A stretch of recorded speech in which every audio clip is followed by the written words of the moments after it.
My personal preference is not only based on the fact that I do enjoy the technically more challenging cases, but I certainly do see a difference in patient satisfaction between the two procedures, where the using your own body tissue has been shown to have significantly higher rates of satisfaction when compared to implant-based reconstruction. In fact, I did a study when I was at Duke University with over 7,600 women, and we asked women of the whole spectrum of breast cancer procedures, women who had lumpectomies, women who had mastectomies alone, women with all different types of reconstruction. We asked them about their satisfaction with their breast and their quality of life. And surprisingly, women who had mastectomies with using your own body tissue or using your thigh or gluteal tissue reported even higher satisfaction than women who had lumpectomies. So clearly, the operation left women very satisfied with their size and their symmetry and the softness and the natural feeling of their breast. And they also had the longest long-term satisfaction as well. These were women who didn't have to get implants exchanged several years down the road. There was no issues, very few issues with infection. So generally speaking, women who use their own body tissue are significantly more satisfied with their outcome. And I do talk to women about that. With that being said, it's very important to note that these are very complex operations, which often take a lot of investment on the patient's part as well as the surgeon's part. The operations are long, the recovery is longer. So if women understand that up front and are okay with that, then I think it's an excellent option for breast reconstruction. Well, it's a little bit like a tummy tuck scar, except it may be slightly more extensive. It's in the lower abdomen, sort of along the pubic line, and then extends from hip to hip. So it's a pretty significant scar, but we can often do a nice job of trying to hide it in your underwear or bikinis or bathing suits. But it does give you, it does allow us to remove a lot of unwanted lower abdominal tissue, and that's where most women tend to carry a lot of their weight. A lot of that depends on whether or not this is an immediate-based reconstruction, where the reconstruction takes place at the time of the mastectomy, or if it's done at a later time. And the reason is when you have an immediate breast reconstruction, you're able to preserve most of the skin envelope, particularly if the patient is not going to have radiation. And so if you're preserving most of the chest wall skin envelope, oftentimes we're able to just take out the nipple and areolar complex, and the only thing you see from the breast reconstruction is the small skin paddle from either the lower abdomen or the thigh or the gluteus, wherever we take it from. So the scars are quite minimal. There are times, though, in the delayed reconstruction cases when the patient has had a mastectomy already, they've already had radiation, and that tissue is no longer stretchable.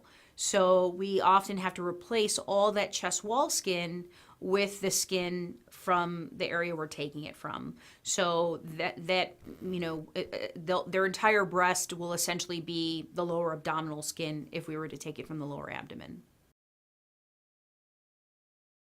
I have to say I'm very evidence-based practicing physician. And I grew up in the area when silicone implants were back. So I was lucky in that was, in my armamentarium of different options that I could use for breast reconstruction patients. So my preference is to definitely use silicone over saline for implant-based reconstruction. And the reason being is that women do report significantly higher satisfaction with silicone reconstruction than they do with saline. And that was a paper that was published by Dr. Pusick and Dr. Amy Alderman. And it was an excellent paper using the breast Q to evaluate patient outcomes. So women report that they feel softer, they look more natural, and I would say I completely agree with that. Today's silicone implant is a much more cohesive gel than the one that they had back in the 70s and in the 80s. So theoretically, this silicone, even if the outer shell were to rupture, wouldn't spill into the surrounding tissues and wouldn't theoretically cause the sort of horrible local reaction that a lot of women had to ruptured silicone implants. Now, in terms of whether or not I prefer gummy bear over the silicone round gel implants, I think that the gummy bear implants are a beautiful option when we're doing the one and done or the direct to implant option. And I think for smaller breasted women who are not very wide chested and just kind of skinnier, smaller women, that the gummy bear implant can be a good option even after tissue expansion. I have to say though, a lot of the women that I reconstruct often need larger implants that range anywhere from the 600 to 800 cc volume. And when that's the case, usually the gummy bear implants don't do as nice of a job of providing the amount of sort of outward projection that we like to see in reconstruction. So typically in the larger volume of implants, I use the round silicone gel, non-gummy bear ones. What I tell women about the likelihood for replacing an implant down the road is that at 10 years, 50% of people will need to have their implants replaced.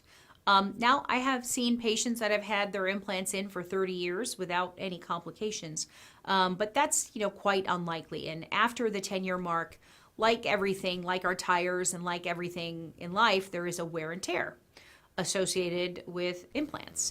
So I tell women that at 10 years, 50% will require a replacement of their implant. I use a very old school way of creating a nipple, and that's called the skate flap.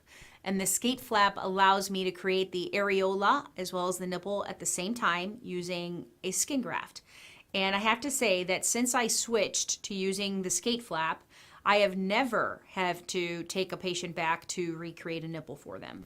The projection lasts for a significantly longer period of time. And the projection of the nipple, that is, lasts for a significantly longer period of time. They get an areola as well as a nipple, and they often have color in it. So I have been extremely satisfied with utilizing the skate flap. Now, that does require typically that you have to take skin from somewhere else. And often after a mastectomy, women will have a lot of excess skin in their kind of lateral aspect of their breast, and that's a great place to take it from. But it does require general anesthesia. And so it's not the simple, we could do this in my office type of a nipple reconstruction. With that being said, I have never had to take a patient back to the OR to recreate a nipple after a skate flap because it just has better blood supply and tends to provide much better projection.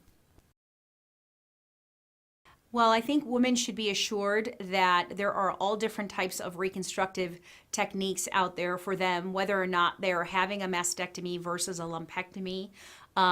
First and foremost, the cancer is the most important thing that we need to treat, and then we can help them restore their body image and their quality of life based on all the different techniques that we can offer.